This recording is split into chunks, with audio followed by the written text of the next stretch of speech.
Carrie, Grant, and Tori are attempting to beat Ewan, the well-trained guard dog. They're going to test several techniques to sneak past the four-legged guardian, get into the safe in the center of the compound, and then escape safely with the loot. So the first tactic I'm going to utilize is diversion. I've got some stakes. I'm going to chuck it in one side of the yard, and then I'm going to try to make a run for it. I see, and that's supposed to draw the dog's attention away from you. It always works in the cartoons. Good luck with that. Carrie gets into the dog-proof safety suit and then gives it a test run.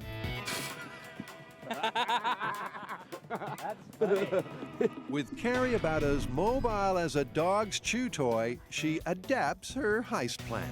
I'm not gonna be able to throw anything with this. I'm gonna get one of the boys to go to the corner and throw it. That's not cheating. Everybody's got a partner in crime.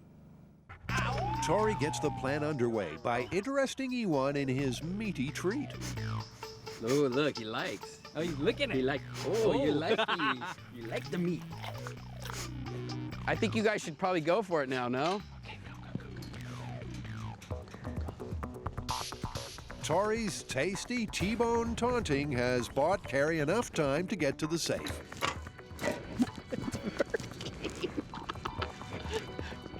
But then Carrie's accomplice turns nasty as Tori throws the stake into the compound. Not at me! Not at me! It's a poor throw, but Ewan stays focused on the meat and starts to chow down as Carrie heads for an unofficial exit on the far side of the compound. But it's locked.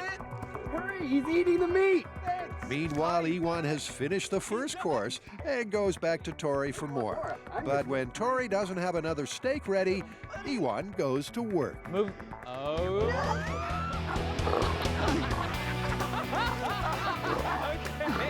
Okay. Get him. Oh, that was great! It totally worked! Well, kinda. The delicious diversion did distract Ewan long enough to get to the safe and secure the loot. But poor planning meant that Carrie ended up as the main course. But the necklace is somewhere inside the suit. I swear it's in here. I grabbed it. So it's plausible to distract a guard dog with tasty treats. But without that suit, Carrie would have been breakfast. Well done.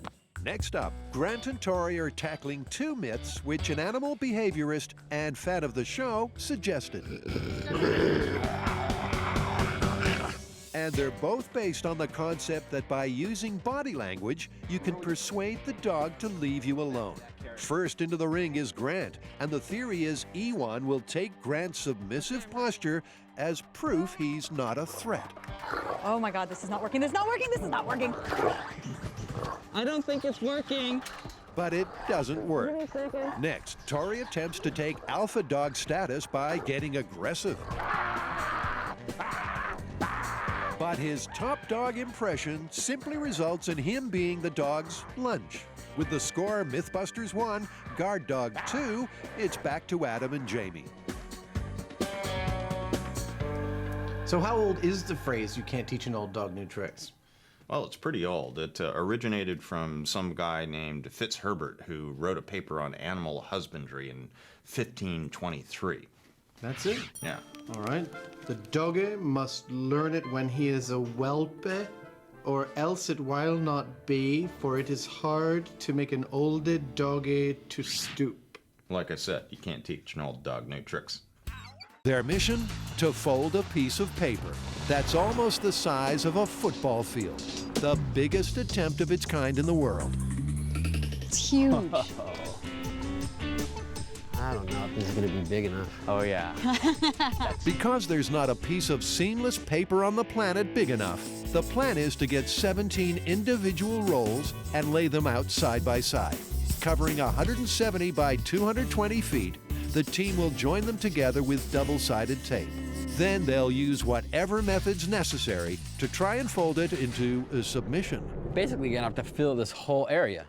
Yeah, well, we have 170 feet this way and 220 this way before we get to any equipment. So will that work out for us? Yeah, it's perfect to scale up an 8.5 by 11 sheet. Dude, this is gonna be a long day. We have a lot of work. Then let's roll. All the way back right to this corner right here. Right there. The paper they're using is special order.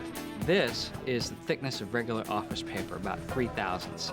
What we tried to do in the shop, where we couldn't get 7 folds, was twice as thick as this. And when you're talking about trying to achieve this myth, thickness of the paper is really important.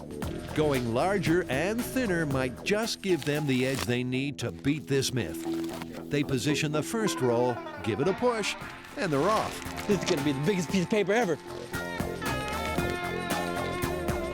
One down. 16 more to go. Their first 220 feet of scroll has been successfully unrolled. To secure roll number 2, they need Double side tape. inch by inch, they press the sticky stuff along the edge of the paper. Keep it in line. Now, this, folks, is an example of highly focused, synchronized taping teamwork in action. Time to truck in roll number 2. Coming down. Roll down, tape down. I think we get the concept. I hear this is good for your back. The art of paper folding is an intricate and time-consuming pursuit that is also often very rewarding. As they set up for the biggest paper folding attempt in history, our team is having difficulty appreciating this. Maybe I just lie here and it'll get itself done. The problem that we have right now is I don't think any of us is realizing exactly the kind of scale we're talking about for this experiment. Essentially, this is a sheet of paper the size of a football field, and just maneuvering that, even seaming it together so it's one piece of paper, is going to be a major, major challenge. Better put them in lockdown so they can't escape. So it sounded so much easier on paper.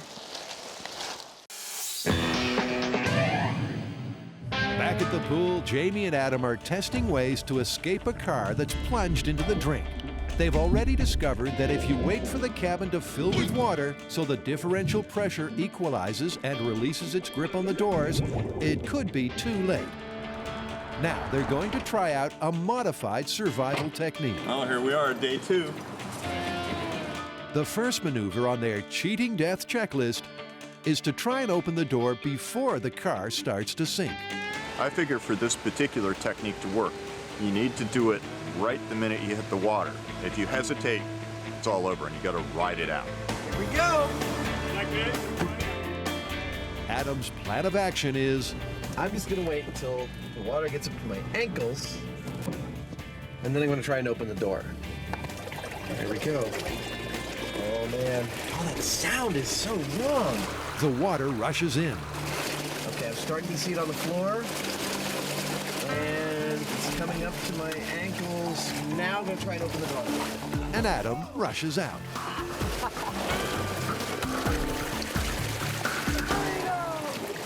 Surface exit via the door, totally viable. I waited until the water was up to the top of my shoes, and I was still able to push this door open. The water rises slowly upwards. Next, he's going to wait until it gets to his waist. Okay, past my shoes, halfway up my shins. All right, now I'm looking at, my God, it's at my knees. I'm not gonna be able to open this door. All right, wait. This one's no pushover. As the water level climbs, so does the amount of pressure. And Adam has to brace himself against the opposite door to force it open.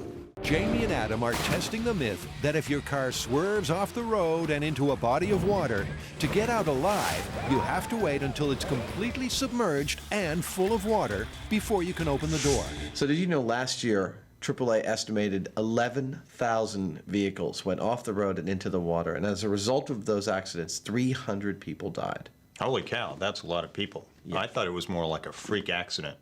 Now apparently it's a lot more common than that. Well, maybe we can help raise awareness a bit as to what these people are facing. And what better way to raise awareness than to raise themselves in a car into the sky and plunge into a pool? What the are we doing? Remember, when Adam goes 13 feet under, he won't be wearing breathing apparatus. The paramedics are on their toes, and Adam has his escape strategy all worked out. I'm going to try to start opening this door the moment I see the water get above my glass. Now, if the myth is true, I won't be able to open that door until the water level inside the car gets to the same point. Deep breaths, Adam, deep breaths. It's way too late to put on the brakes. I couldn't stop now if I wanted to. As the water rushes in, Adam is getting that sinking feeling. Oh, man. The crane chains go slack, and the car is sinking on its own. The 700-pound fake engine is taking it down nose first, exactly as it would in a real situation. The water's up to my butt now. All right. Okay, it's coming past my waist. Now I can start to see under the water. Oh my God, it's coming up under the windshield. Wow, I can feel the pressure. All right, I only have a couple more breaths here. Adam's never this quiet. So what's going on down there? The water is leaking in from every open crevice in the car, and Adam is now fully under. He holds his breath, tugs on the door, pushes his whole weight against it, but nothing happens. Finally, he can't hold his breath any longer and signals for Jamie to pass in the regulator. When the pressure ultimately equalizes, he opens the door and swims to the surface. But it was too late. Woo!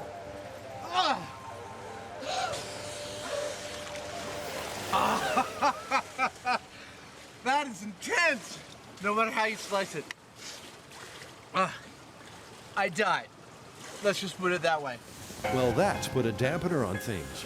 From the time the water hit Adam's knees to when he surfaced took just 1 minute and 51 seconds. But that's a long time when you're drowning. The fact is, even though you do go vertical, you don't feel like it because the water's filling the cabin at that point. So you're kind of floating. I held my breath, I don't know, for what felt like 30 seconds, trying to push open that door, using my legs, bracing up inside the cab. Well, you died. Yeah, I died. Jamie's passive observer view was a little eerie. I'm just sitting there watching the guy drown. He's like just going nuts on that door. He's really using up his oxygen, and it didn't take him that long to run out. You don't want to be in a car when it goes down like that. It's scary. The bottom line is Adam ran out of air before he could open the door. That myth is confirmed. I could not open that door until the cab seemed to be full of water for a while. Yeah, you were giving it all you could, and you just weren't able to do anything with that door until we started to level out. That's the point that you opened the door. Yeah. And that was quite a while.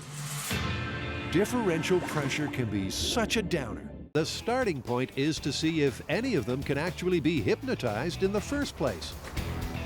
Here we have a hypnotherapist and a neurotherapist. They're going to figure out which one of us can be hypnotized. For this test, we need post-hypnotic suggestion. And if none of us can be hypnotized, we're stuck. And first up is Tori. The plan is that Carrie and Grant will monitor his progress with the help of neurotherapist Cynthia and her EEG machine. So what's this, like if I get a wrong answer, then you shock me? While clinical hypnotist Seth will try to put him under her spell. Just keep on focusing on my hand, noticing that your eyes start to feel heavy. Allow that feeling of heaviness to get more and more heavy. She's using a common technique called progressive relaxation. That's right. And just let a gentle wave of relaxing energy go from your head all the way down to your feet, to your toes.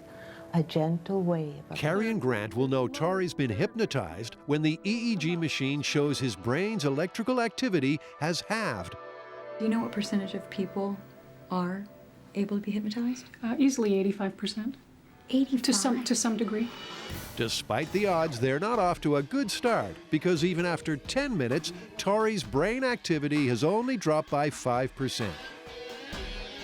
I would want to see it get to about half of what it was. So if he was about 9.5, I'd like to see it at about maybe 4. Tori's inability to relax means he's out of the race. So next up is Carrie, and the boys have high hopes for her. Actually, think that she's a reasonable candidate to be hypnotized. Why? I don't know, it's kind of a gut feeling. Could you tell her to do things and she does them? No, that's definitely not the reason why. But their hopes are ill-founded because Carrie won't go under either. I think I would start to get relaxed enough that I was almost in a sleep-like state, but then I'd be like, oh, I'm trying to be in a sleep-like state. I'm trying so hard. So it's almost like I couldn't let myself completely relax. So with the score standing at 0-2, it all boils down to Grant. But will Mr. Science submit to Seth? Deeply, deeply down. More and more relaxed. Despite Grant's initial discomfort, after 5 minutes, things are looking good. Like a rag doll, deeper down.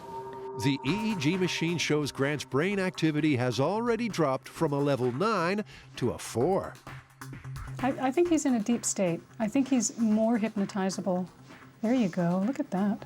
And what that means is he's just the kind of highly suggestible subject they're looking for. Grant would make a good subject for a post-hypnotic suggestion. He's a very susceptible person. You're the winner. Okay, what does that mean? Well, you know what that means. Now we're gonna see if we can hypnotize you and see if we can get you to do something that you wouldn't normally do. She's not gonna embarrass me or anything. Don't worry, it won't be too humiliating. Popular in the early 1900s, Charles Kellogg was a naturalist come showman with an extraordinary talent. Not only could he sing like a bird, but he could also supposedly extinguish a sensitive flame with his voice. But when the Mythbusters tried to replicate this feat, they failed to douse anything. But in case the 100-year-old recording they used was of insufficient quality, they've now called in the big guns. Hey, Roger. Hey, how you doing? Good to see you. Come to help us do some detective work? Yeah. Sound engineer Roger has brought a tone generator to replicate the full vocal range of Kellogg's bird voice. In Kellogg's day, this was the way that you generated a precise frequency. This is what they used to tune pianos and other things, I believe. Not that I've ever done it, but these days we have things called tone generators, and so we'll be able to get any frequency that we want within any conceivable range. But before getting into a frequency frenzy, let's get a few things straight. Sound is vibrations traveling through the air in waves. Its frequency is a measure of how many times the sound wave vibrates in 1 second. The higher the frequency, the higher the pitch. Kellogg's bird voice could supposedly reach a barely audible frequency of 14,000 hertz, something that the tone generator can match.